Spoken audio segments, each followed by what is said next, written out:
Hello guys, welcome back to my YouTube channel. आज हम पढ़ेंगे मौर्यकालीन अर्थव्यवस्था। मौर्यकालीन अर्थव्यवस्था में हम देखते हैं राज्य की अर्थव्यवस्था कृषि, पशुपालन और वाणिज्य पर आधारित थी, जिसे सम्मिलित रूप से वार्ता कहा जाता था।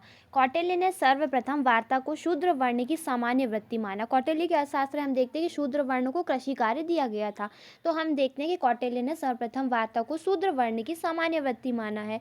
राज्य की अर्थव्यवस्था मेनली देखा जाए तो हम हमेशा देखते हैं कि कृषि, पशुपालन और वाणिज्य पर आधारित होती है। उसी प्रकार मौर्य काल में भी राज्य की अर्थव्यवस्था जो थी कृषि, पशुपालन और वाणिज्य पर आधारित थी, जिसको हम सम्मिलित रूप से वार्ता कह रहे हैं। मौर्य काल में पहली बार राजस्व प्रणाली की रूपरेखा तैयार की गई थी। जब हम देखते हैं कि राजस्व प्रणाली सबसे स्टार्ट हुई, तो हम देखते हैं कि मौर्य काल में सबसे पहले राजस्व प्रणाली की रूपरेखा तैयार की गई। मौर्यों का वित्तीय वर्ष राजकोषीय वर्ष आहार यानी जुलाई माह से प्रारंभ होता है। हमारे यहाँ हम देखते हैं कि वित्तीय वर्ष अप्रैल माह से स्टार्ट हो जाता है, मार्च में क्लोजिंग रहता है। उसी प्रकार जब हम मौर्य वंश में देखते हैं तो मौर्यकालीन वित्तीय वर्ष राजकोषीय वर्ष जुलाई या आषाढ़ माह से स्टार्ट होता था।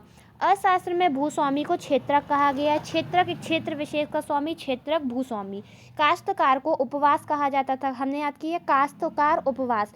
उपवास में हमने क्या कर दिया, वास। किस में वास कर रहा है, कार में वास कर रहा है, तो हमने लिख दिया काश्तकार को रिलेट कर दिया उपवास। काश्तकार को उपवास कहा जाता था। भूस्वामी क्षेत्रक कहलाता था। मेगस्थनीज, स्ट्रैबो, डियोडोरस और एरियन के अनुसार सारी भूमि राजा की होती थी। भूमि पर अधिकार राजा और कृषक दोनों का होता था। ऐसा नहीं कि केवल राजा आया, उसने भूमि में अपने हिसाब से बुलवा दिया कि आप उसको बोएंगे, इस फसल को काटेंगे, इस फसल को ये करेंगे। नहीं, जितना अधिकार राजा का था उतना कृषक को भी दिया गया था।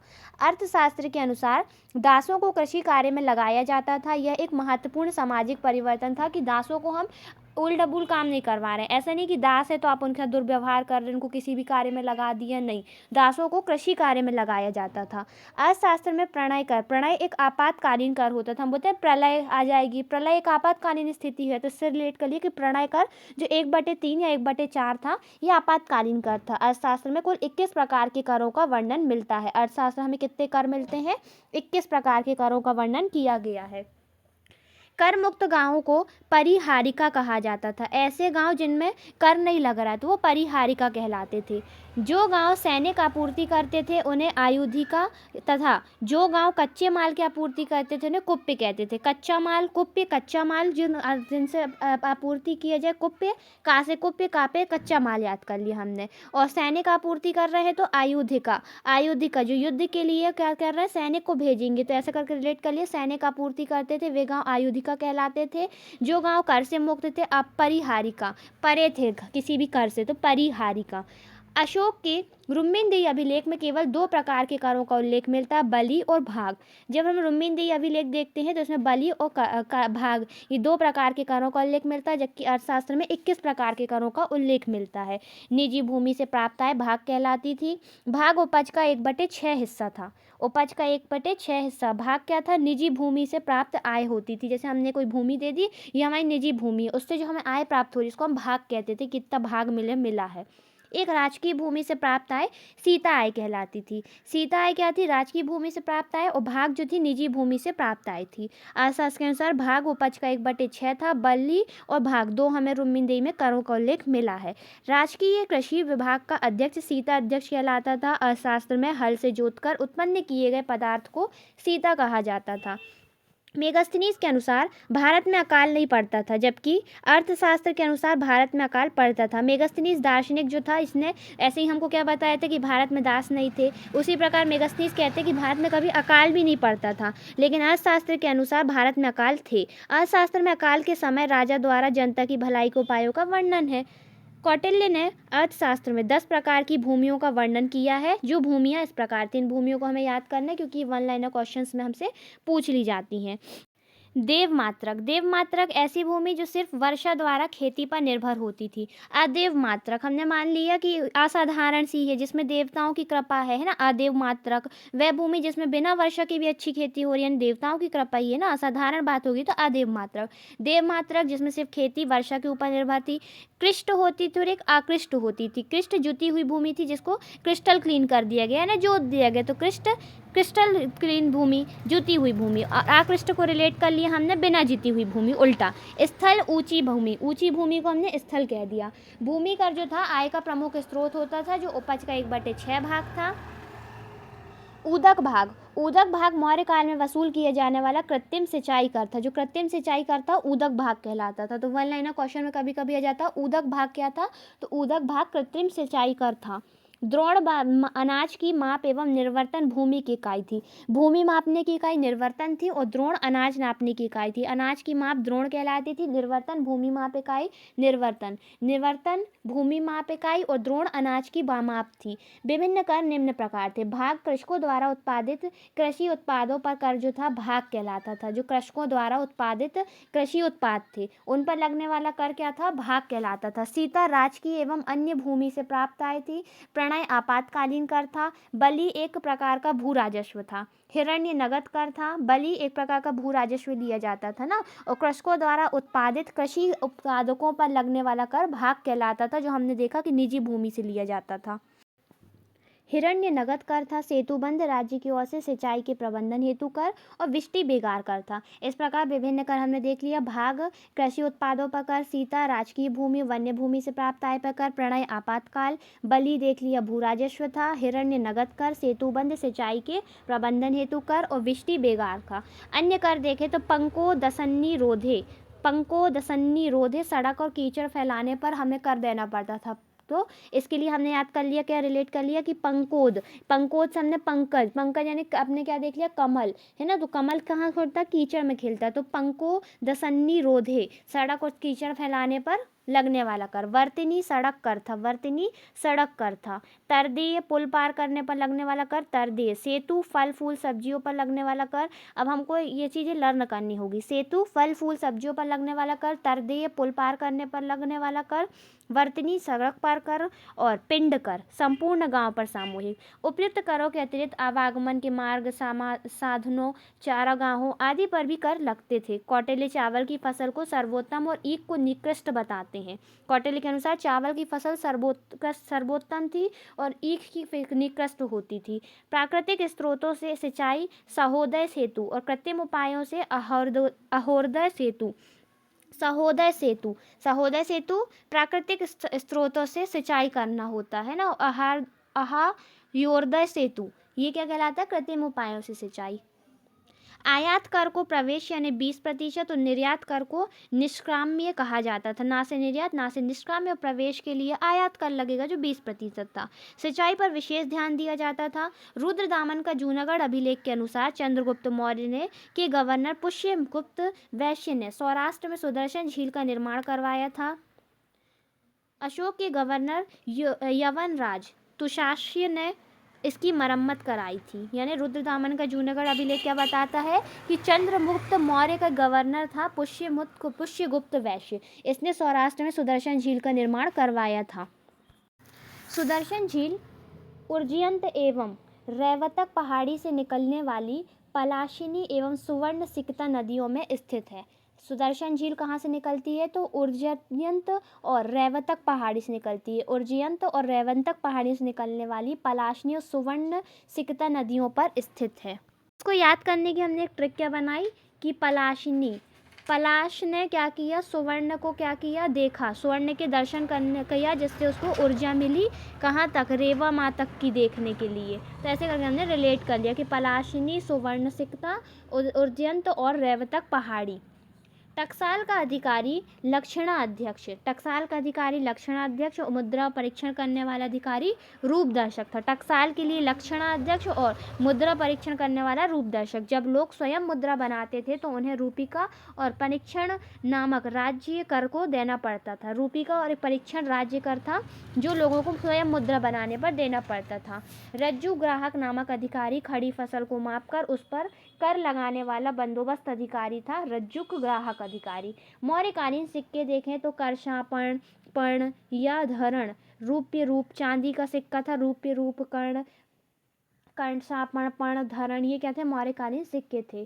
संस्कृत में रूपा का अर्थ होता है चांदी। स्वर्ण निष्क सोने का सिक्का स्वर्ण, माशक तांबे का सिक्का था, काकड़ी तांबे का छोटा सिक्का था, काकड़ी चांद किसका तांबे का सिक्का काकड़ी, माशक तांबे का सिक्का था। मौर्यकालीन सिक्के आहत सिक्के या पंचमार्क सिक्के थे। पर्ण मौर्यकाल में चांदी का सिक्का था जिसका भार 3/4 तोला के बराबर होता था। पर्ण जो थे मौर्यकाल में चांदी के सिक्के को बोलते थे। हमने अभी कुछ देर पहले ही देखा था कि पार्ट 1 में देखा था कि मौर्य काल में जो वेतन होता था उसे मंत्रियों को 48,000 रुपये दिया जाता था, मंत्री परिषद सदस्यों को, है ना। वहीं हमने देखा कि 12,000 रुपये साधारण मंत्रियों की वो थी, वेतन था। 60 पर्ण हमने देखा कि जो वेतन मजदूरों को दिया जाता था। तो पर्ण क्या था? चांदी का सिक्का था जो 3/4 तोला होता था। व्यापार व्यापार जल और स्थल दोनों मार्गों में हमें देखने को मिलता है। व्यापारी श्रेणियों में संगठित थी। इनकी प्रमुख मुखिया श्रेष्ठी कहलाते थे। बहुत बार क्वेश्चन पूछ लिया जाता है कि श्रेष्ठी क्या होती है। व्यापारियों का ग्रुप जो होता है उसे श्रेष्ठी कहते हैं। जातकों में 18 प्रकार की श्रेणियों का उल्लेख मिलता है। व्यापारिक जहाजों का निर्माण भी एक प्रमुख उद्योग था। स्ट्रैबो और कौटिल्य के अनुसार जहाज निर्माण पर राज्य का एकाधिकार था। सिर्फ राज्य ही था जो जहाज का निर्माण कर सकता था, उसको एकाधिकार प्राप्त था। पश्चिमी भारत में भृगकक्ष यानी कि भड़ोच और सोपारा, पूर्वी भारत में ताम्रलिप्ति प्रमुख बंदरगाह थे। कई बार हमसे पूछ लिया जाता है कि पश्चिम तट पर स्थित कौन सा बंदरगाह था, तो भृगकक्ष भड़ोच पड़ता। भड़ोच गुजरात है तो पश्चिमी तट अपना कहाँ गया? भृगकक्ष भड़ोच। और ताम्रलिप्ति जो था ये पूर्वी तट में सोपारा और ताम्रलिप्ति थे। पारा, सोपारा और ताम्रलिप्ति पूर्वी भारत के बंदरगाह थे।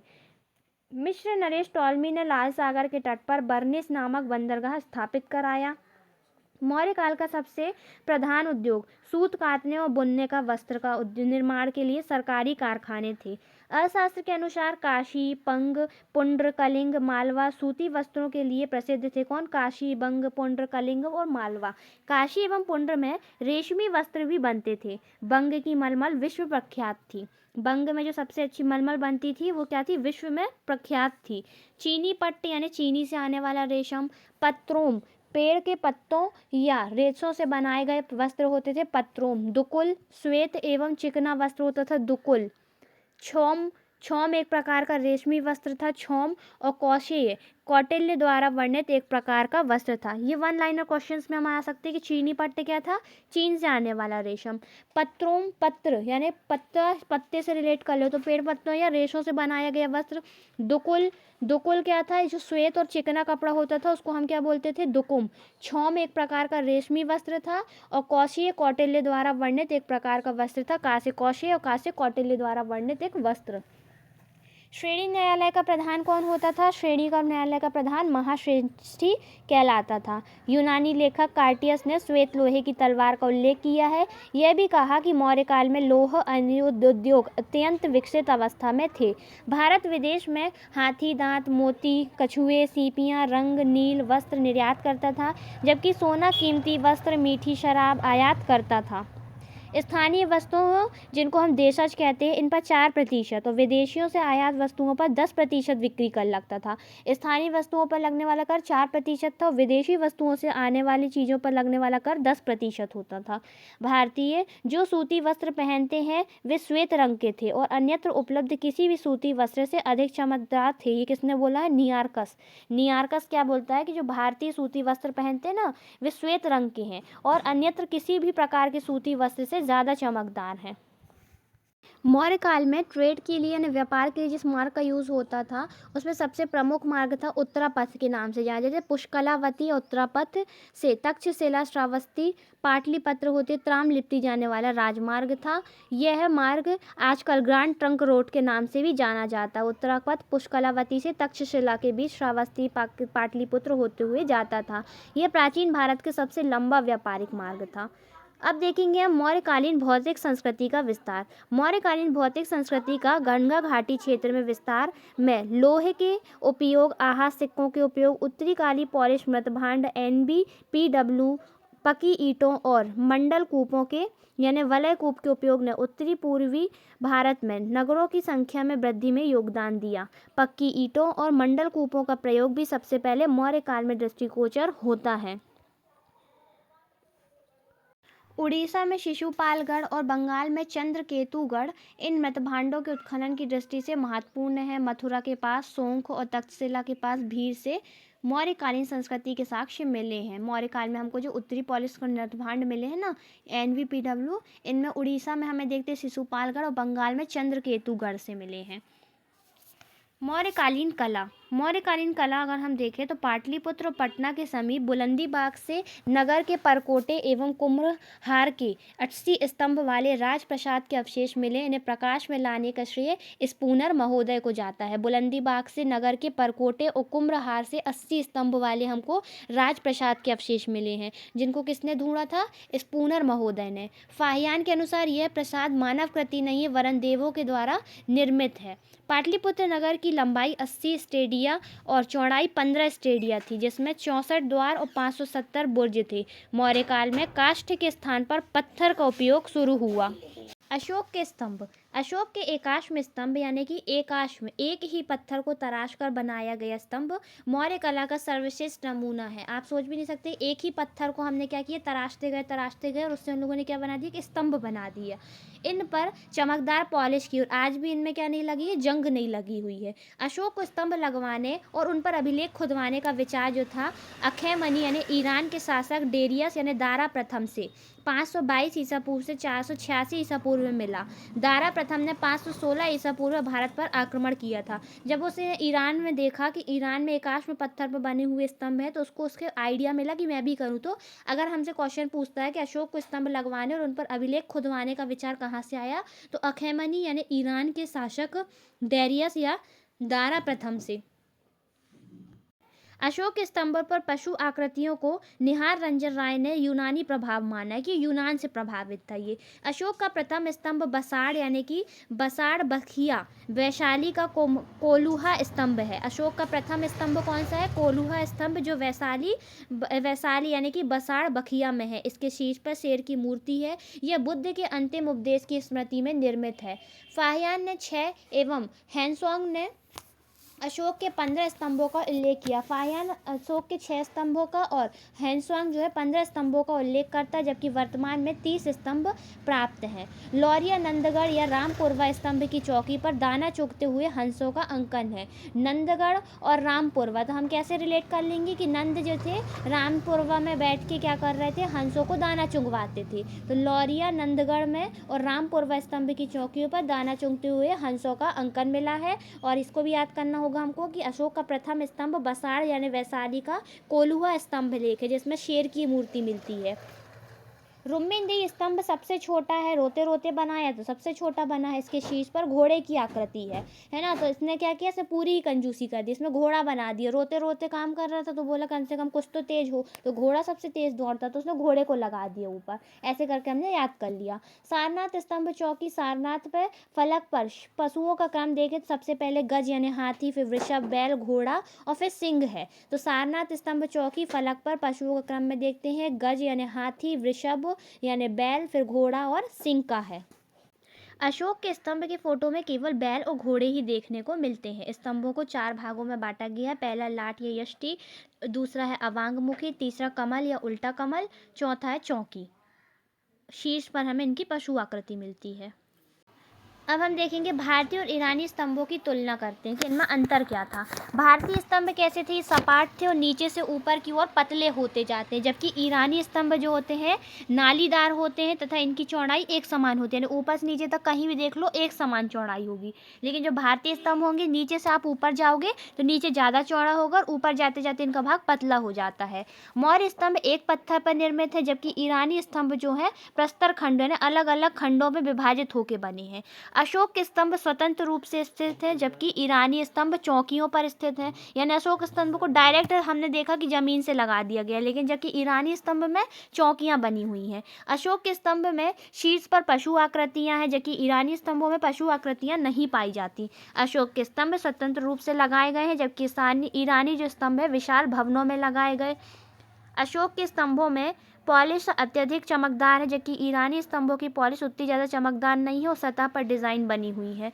अशोक के स्तंभों में शीर्ष पर उल्टा कमल यानी घंटा लगाया गया, जबकि ईरानी स्तंभों में उल्टा कमल या घंटा की आकृति है। अशोक के स्तंभ उत्तर प्रदेश के चुनार मिर्जापुर के बलुआ पत्थर से बने हैं। स्तंभों का शीर्ष अलग बना हुआ है तथा शीर्ष पर पशुओं की आकृति है। शीर्ष पर मुख्य अंश घंटा है। इसे अवांगमुखी कमल कहा जाता है। विभिन्न स्तंभों के शीर्ष पर निम्न पशु हैं। सारनाथ, सा से सार, चार सार को हमने रिलेट कर लिया चार। सारनाथ चार स्तंभ, सिंह चार सिंह किसमें है? सारनाथ में। सारनाथ चार सिंह। लौरिया नंदगढ़ एक सिंह। लौरिया एक लेके चले गए बाकी सारे, तो कितने बचा? एक बचा, तो एक सिंह लौरिया। लौरिया एक सिंह। सार चार तो चार सिंह सारनाथ में। रामपुरवा स्तंभ लेख में बैल है। राम जो है पुरवा है, यानी पुर्रा बोलते हैं देहाती लोगों को अपन, है ना, कुछ भी बोलता है तो उसे पुर्रा बोल देते हैं, तो उससे हमने रिलेट कर दिया कि गांव में तो बैल ही होंगे। तो रामपुरवा एक बैल, रामपुरवा एक बैल। वैशाली एक बैल, वैशाली एक सिंह, वैशाली में एक सिंह है।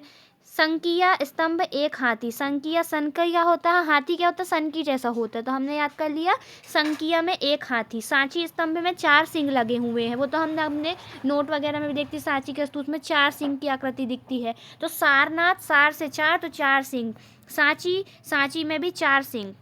सांची सारनाथ में चार सिंह। लौरिया नंदगढ़, लौरिया में हमने याद कर ली, लेके चले गए तो एक ही सिंह बचा। रामपुरवा में पुरवा था यानी देहाती था, तो वहाँ बैल से रिलेट कर लिया। वैशाली स्तंभ में, वैशाली में एक सिंह मिलेगा और संकिया में एक हाथी मिलेगा। तो ये हमें बहुत बार पूछ लिया जाता है अशोक के स्तंभ और उनमें लगे हुए पशु चिन्ह। रामपुरवा के प्रथम स्तंभ पर एक सिंह बैठाया गया है, यह लेख युक्त है, जिसमें लिखा गया है। तो रामपुरवा के प्रथम स्तर पर जो एक सिंह बैठाया गया है, यह एक लेख युक्त है। कौशाम्बी यानी कौशम, रामपुरवा वैशाली यानी कि बसाड़ तथा संकिया के स्तंभ जो हैं ये कैसे हैं? लेख विहीन हैं। हमने सबसे पहले क्या देखा कि रामपुरवा के प्रथम स्तंभ पर एक सिंह बनाया गया जो लेख युक्त है, और लेख विहीन कौन कौन से? कौशाम्बी, कौशल, रामपुरवा, वैशाली और संकिया के स्तंभ लेख विहीन है।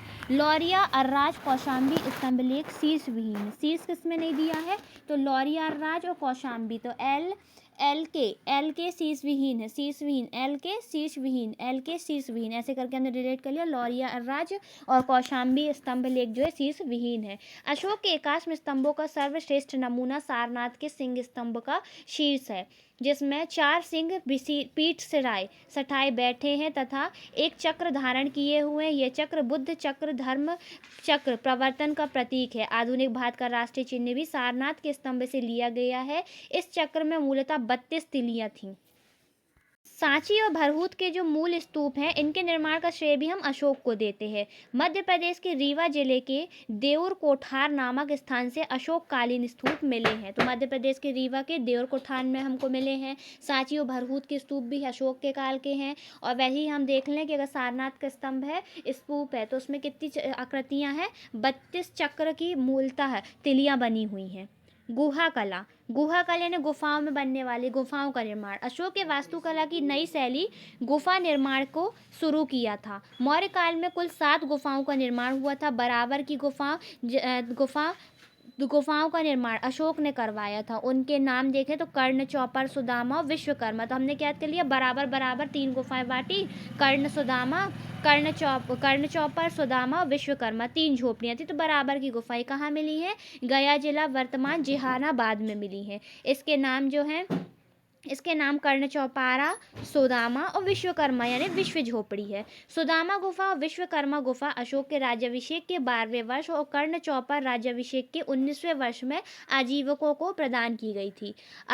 पैसेज टू इंडिया में बराबर की गुफाओं का उल्लेख है। एक बुक है a passage to India book में हमें बराबर की गुफाओं का उल्लेख मिलता है। बराबर की पहाड़ियों में लोमश ऋषि की गुफा भी मौर्यकालीन है। बराबर की गुफाओं में हम देखें पहाड़ियों में, इनमें लोमश ऋषि की भी गुफा मिलती है हमको, जो किस समय की है? तो ये मौर्य काल की है। इसका निर्माण दशरथ ने करवाया था। लोमश ऋषि गुहा लेख में दशरथ को देवा नाम प्रिय कहा गया है। अशोक के पौत्र दशरथ ने भी नागार्जुनी पहाड़ियों में आजीविकों को 3 गुफाएं प्रदान की थी। जैसे तो अशोक का पौत्र होता दशरथ, इसने भी नागार्जुनी पहाड़ी में आजीविकों को 3 गुफाएं दान दी थी। गोपी गुफा जिसमें सबसे ज़्यादा प्रसिद्ध है, बाफी गुफा और पादशिक गुफा। तो देखो लोग नॉर्मली हमको 3 गुफाएं याद रहती हैं जो अशोक के टाइम पे बनाई गई थी बराबर की पहाड़ियों में, जो जहानाबाद गया जिला में अपने आती बिहार में, कर्ण, सुदामा और विश्वकर्मा। लेकिन अन्य 3 गुफाएं और भी हैं जो हमें मौर्य काल में मिलती हैं, जो अशोक के पौत्र दशरथ ने बनवाई थी नागार्जुनी पहाड़ियों में आजीविकों को दान की थी। गोपी बापी और पदथिक, गोपी गुफा, बापी गुफा और पदथिक गुफा। राजगृह के निकट सीतामढ़ी गुफा, यह किसी पहाड़ी पर नहीं है बल्कि स्वतंत्र रूप से ग्रेनाइट पत्थर को भीतर से खोदकर बनाया गया है। इनका निर्माण संभवतः दशरथ ने कराया था। हम देखेंगे मौर्यकालीन लोक कला। मथुरा के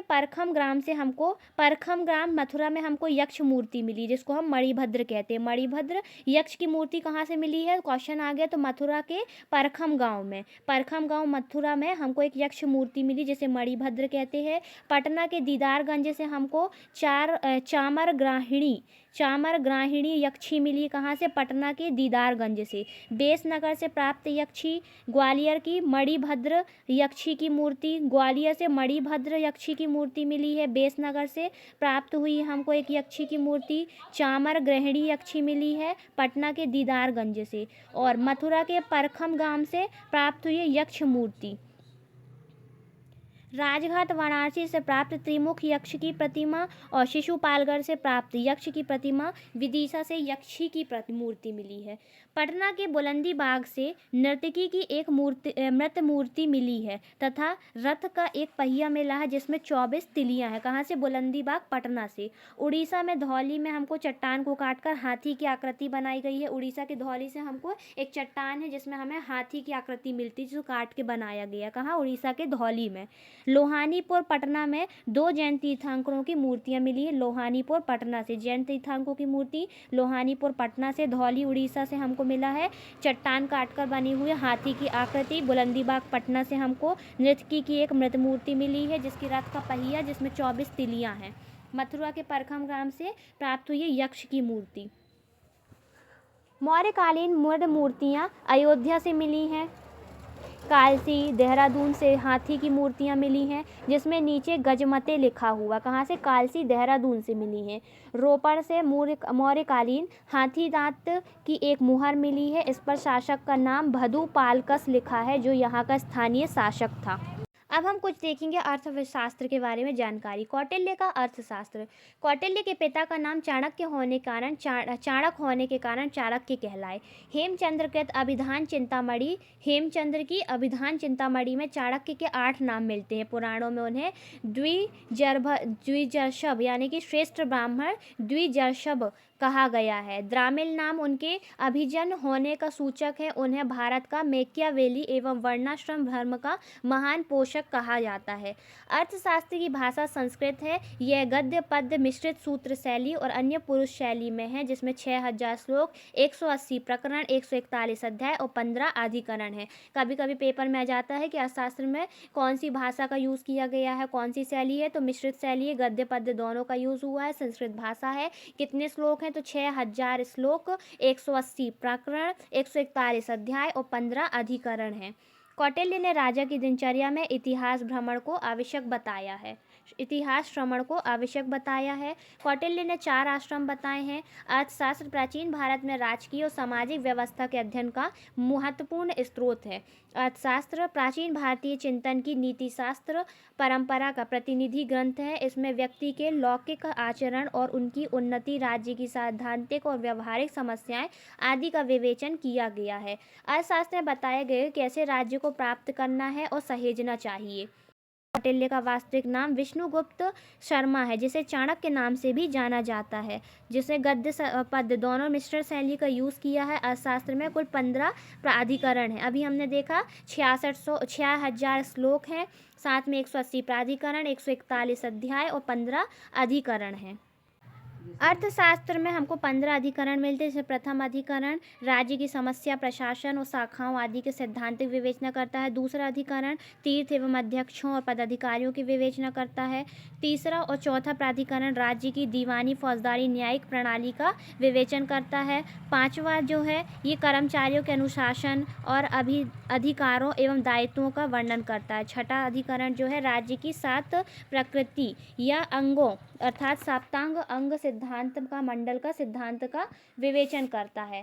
7वें अधिकरण में षड्गुण नीति के उद्देश्यों एवं प्रकारों पर विचार किया गया ताकि शत्रु, मध्यम एवं उदासीन राज्यों को वश में किया जा सके और विदेशी नीति का उल्लेख है।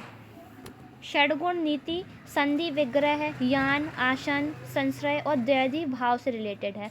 8वां अधिकरण जो है ये व्यसनों, घातक दुर्गुणों के निरूपण संबंधी व्यवस्थाओं का विवेचन है। 9वां अधिकरण में विभिन्न आपत्तियों यानी आक्रमण से राज्य के बचाव की नीतियों का वर्णन है। ना से नौटंकी जो करते हैं उनके लिए, तो आक्रमण से बचाव के लिए। 10वां से हम याद कर लेंगे 10 युद्ध, तो 10वां युद्ध नीति के बारे में।